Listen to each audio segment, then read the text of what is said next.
ప్రియమైన దేవుని ప్రజలారా, ఈరోజు మనం యేసుప్రభు చెప్పిన 8వ ఉపమానం 2 ఏళ్ల ఉపమానం గురించి ధ్యానించబోతున్నాం. ఈ ఉపమానం మన జీవితం ఏ పునాదిపై నిర్మించబడిందో మనకు ఆలోచింపజేస్తుంది.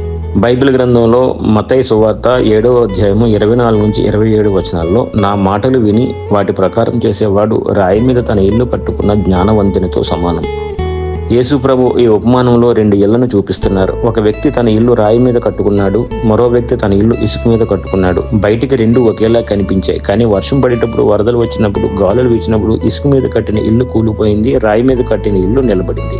దీని ఆత్మీయ అర్థం రాయి మీద ఇల్లు అంటే దేవుని వాక్యాన్ని విని ఆచరించే జీవితం, ఇసుక మీద ఇల్లు వాక్యాన్ని విని పాటించిన జీవితం. సమస్యలు అందరికీ వస్తాయి, కానీ మన పునాది బలంగా ఉంటే జీవితం నిలబడుతుంది. మనకు వచ్చే బోధ, నేను దేవుని వాక్యాన్ని కేవలం వింటున్నానా లేక ఆచరణలో కూడా పెడుతున్నానా? నా విశ్వాసం పరిస్థితులపై ఆధారమా లేక దేవునిపై ఆధారమా?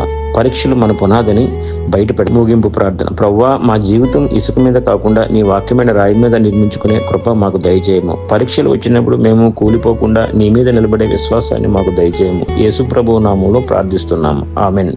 ఈ సందేశం మీకు ఆశీర్వాదంగా ఉందా? లైక్ చేయండి, షేర్ చేయండి, ఛానల్ని సబ్స్క్రైబ్ చేసుకోండి.